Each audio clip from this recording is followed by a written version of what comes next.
మాఘ పురాణము 2వ అధ్యాయము.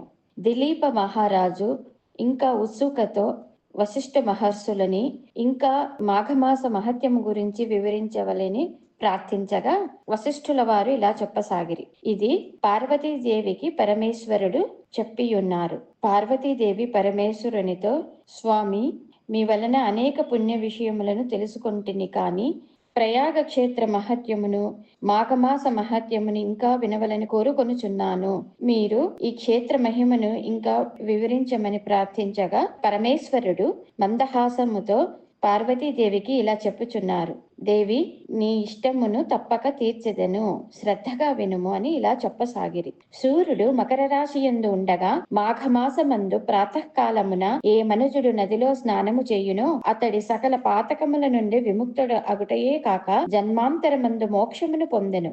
మాఘమాసములో ప్రయాగ క్షేత్రమందు స్నానమాచరించినతో వైకుంఠ ప్రాప్తి కలుగును. జీవనది అయినను గోపాదము మునుగు అంతవరకు ఉన్నను కాని తటాకమందు కాని మాఘమాసములో చేసిన ప్రాతకాల స్నానము గొప్ప ఫలమును ఇచ్చుటే కాక సమస్త పాపములను కూడా నశించును. 2వ స్నానము విష్ణులోకము ప్రాప్తించునని చెప్పుచున్నారు.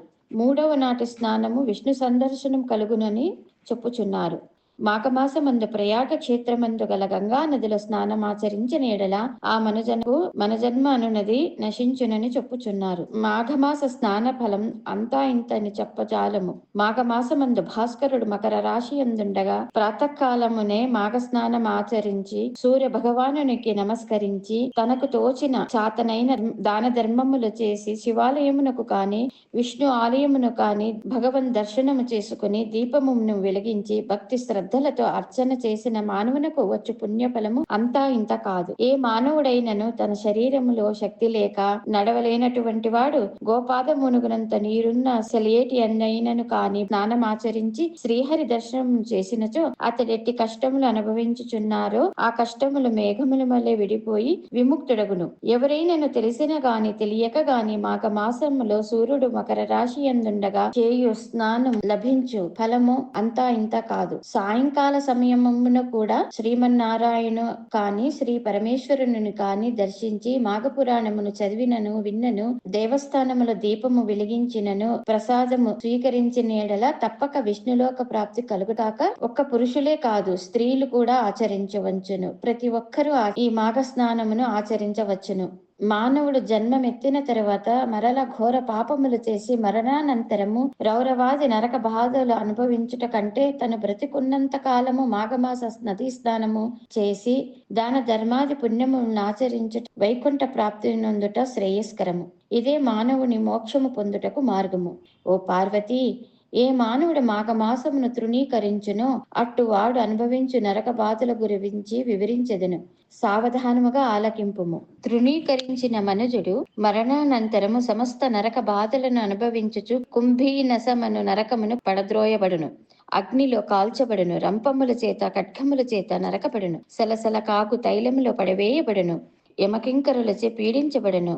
సూర్య నమస్కారములు విష్ణు పూజ చేసి ఏ స్త్రీ వేకువజామున లేచి కాలకృత్యములను తీర్చుకొని స్నానము ఆచరించి సూర్య నమస్కారములు గావించి విష్ణు పూజ చేసి తన భర్త పాదములకు నమస్కరించి అత్తమామల సేవలు చేయును అట్టి ఉత్తమ స్త్రీ 5వ తనముతో వర్ధిల్లి ఇహమందు పరమందు సర్వ సౌఖ్యములు అనుభవించును. ధనమును అపహరించువాడు, అసత్యం ఆడి కాలము గడుపువాడు, మిత్రద్రోహియు, హత్యలు చేయువాడు, బ్రాహ్మణులను హింసించువాడు, తాలిగట్టిన ఇల్లాలిని బిడ్డలను వేధించువాడు, రాజద్రోహి, గురుద్రోహి, దైవ భక్తి లేనివాడు, దైవ భక్తులను ఎగతాళి చేయువాడు, గర్వము కలవాడై తానే గొప్పవాడు అని అహంకారముతో దైవ కార్యములను ధర్మ కార్యములను చెడగొట్టుచు దంపతులకు విభేదములు కల్పించి సంసారములు విడదీయువారు, చెడు పనులను ప్రేరేపించువారు, వీరి అందరికీ ప్రాయశ్చిత్తము మాఘ స్నానము ఆచరించిన పవిత్రులగుదురు. ప్రాతకాలమునే ప్రతి దినము మాఘమాసమంతయు మాఘ స్నానము ఆచరించువారు వారి దోషములు పోయి పరిశుద్ధులగుదురు. వారు పరమపదము చేరుటకు అర్హులగుదురు. శాంభవి, 12 మాసములలో మాఘమాసము మిక్కిలి ప్రశస్తమైనది. సకల దేవతలలో శ్రీమన్నారాయణుడు ముఖ్యుడు. అన్ని శాస్త్రములలో వేదము ప్రధానమైనది. అన్ని జాతులలో బ్రాహ్మణుడు దిగుడు. అన్ని పర్వతములలో మేరు పర్వతము గొప్పది. అటులనే అన్ని మాసములో మాఘ మాఘమాసము శ్రేష్టమగుట చేత ఆ మాసముందాచరించడి ఏ స్వల్ప కార్యమైన మంచి కార్యమైనను గొప్ప ఫలితాన్ని కలుగజేయును. చలిగానున్నదని స్నానము చేయని మనుష్యుడు తనకు లభింపపోవు పుణ్య ఫలితమును తానే తోసుకున్నట్లు అగును. వృద్ధులు జబ్బుగా ఉన్నవారు చలిలో చన్నీళ్ల స్నానము చేయలేరు కావున అట్టి వారి ఎండు కట్టెలను తెచ్చి అగ్ని రాజవేసి వారిని చలిగాగనిచ్చి తరువాత స్నానము చేయించిన ఎడల ఆ స్నాన ఫలమును పొందగలరు. చలి కాగిన వారు స్నానము చేసి శ్రీహరి దర్శించి పిదప అగ్నిదేవునకు సూర్య భగవానునికి నమస్కరించి నైవేద్యము పెట్టవలెను. మాఘ మాసముల శుచి అయిన ఒక బీద బ్రాహ్మణునికి వస్త్రదానము చేసిన ఎడల శుభ ఫలితములు కలుగును. నిజముగా చేయుచున్న మనజుడును చూసి అపహాస్యము చేసిన ఎడల మహాపాపములు సంప్రాప్తించును. మాఘమాసము ప్రారంభం అవగానే వృద్ధులకు తల్లిదండ్రులను, భార్యను లేక కుటుంబ సభ్యులందరూ మాఘమాసము స్నానం ఆచరించున్నట్ల ఏ మానవుడు చెయ్యనో అతనికి మాఘమాస ఫలితము తప్పక కలుగును. ఈ విధముగా మాఘస్నానము యొక్క మహత్యము, మాఘమాస స్నానం చేయుటకు తగిన ప్రోత్సాహము ఇచ్చిన వారికి కూడా ఘోర నరక బాధల నుంచి తప్పివేయబడును.